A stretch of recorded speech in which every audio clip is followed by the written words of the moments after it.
त्यांनी आणखी एक मुद्दा व्यक्त केलाय की माझी पत्नीनं आत्महत्या करण्याचा प्रयत्न केला.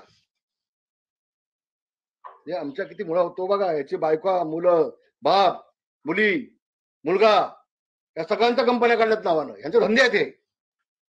आणि दुसऱ्यांच्या बायकांच्या वरती त्यांची इज्जत काढायची महाराष्ट्रामध्ये. डान्सबार चालवत आहेत.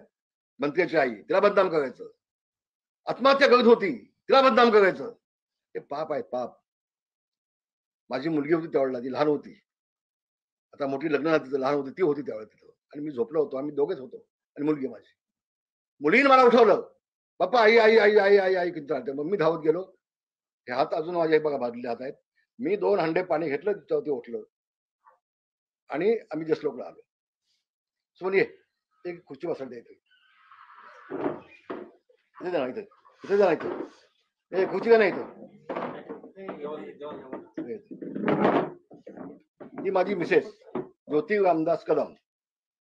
आणि त्यांनी जे आरोप केलेत, माझ्या पत्नीवरती आरोप केलेत. त्यांनी धारान खोटे आरोप केलेत.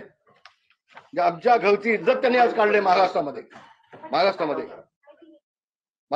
मी उलट तिला अमेरिकेला पण घेऊन गेलो होतो. अमेरिकेला आम्ही ट्रीटमेंट केली त्यावरती. आणि मला अभिमान आहे, मी माझ्या पत्नीला वाचवला.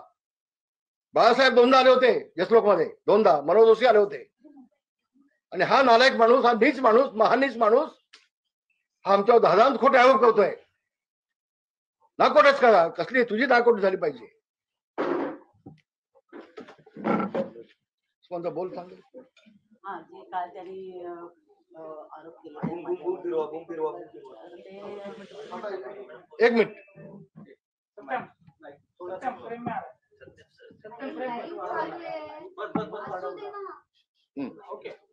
काल त्यांनी जे आरोप केलेले आहेत, म्हणजे आमच्या कुटुंबावरच म्हणेल मी, साहेबांवर जे केलेले आहेत ते फार चुकीचे आरोप आहेत.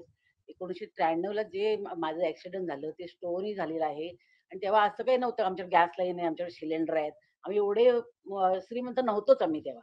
आम्ही करवंट्या जाळून पण आम्ही जेवण केलंय. असं नाही तर एवढ्या मीडियामध्ये येते की स्टोव नाही कसा, आमदाराच्या घरी स्टोव कसा असू शकतो.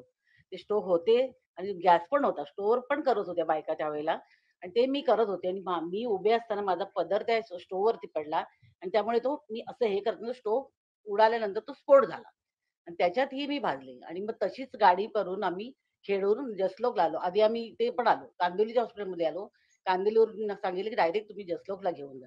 आणि तिथे जसलोकला मी 2 महिने ऍडमिट होते. माझ्या बाजीच्या रूम मध्ये साहेब होते. आणि त्यांनी असं करायचं शक्यच नाही ना. आणि ते का असं करतील.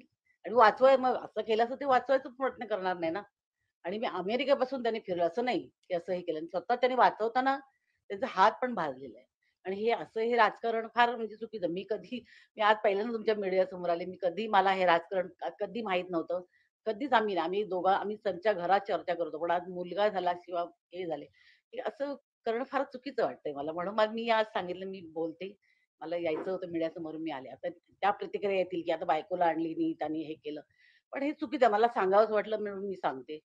तुमचा प्रश्न आहे काय तुम्ही द्यायचं ते उत्तर. म्हणजे आणि मीडियामध्ये पण असं एवढं पसरवू नका. ते म्हणजे कुटुंबाला पण त्रास होतोय. तुमचे ते स्टेटमेंट जे येत आहेत ना, जे पब्लिक बोलते ते वेगळं आहे. पण तुम्ही जो घालताय प्रकार तुमच्या ह्याच्यामध्ये फार चुकीचं आहे. ते एखादी एवढी बदनामी तरी करू नका ना. तुम्ही त्याच्यामध्ये बघा काय बोलतायत ते. आणि खरं ती आहे का परिस्थिती, हे पण विचार करा. आम्ही पण फेसबुक तर आम्ही पण बघतो. आम्हाला खूप त्रास होतो याचा. म्हणून सॉरी, मी हे पहिल्यांदा मी तुमच्या मीडियासमोर आले. पण असं काही झालेलं नाहीये. आणि आमचं त्याच्यानंतर आम्ही आता आमच्या लग्नाला आमच्या 47 वर्ष झाली. असं नाहीये ना, हे खोटं आहे सगळं. जे काय राजकारणासाठी तुम्ही फॅमिलीचा उपयोग करायला नाही पाहिजे असं मला वाटतं.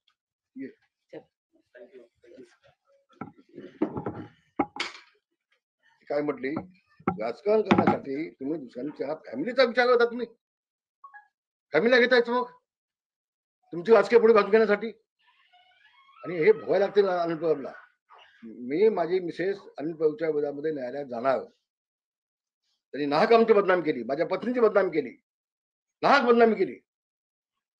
बिलचा अफिडेव्हिट देतोय, ते रजिस्टर करून घेतो आम्ही. आणि आम्हीच काय कुणाच्याही बायका मुलांच्या बाबतीमध्ये असं नका म्हणून हवे.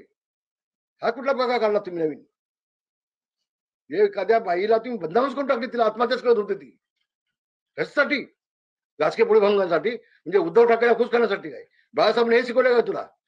तू शिवसैनिक आहेस का गे? बाळासाहेब असते ना, लाच घातली असते कंबरडे, लाच घातली असते.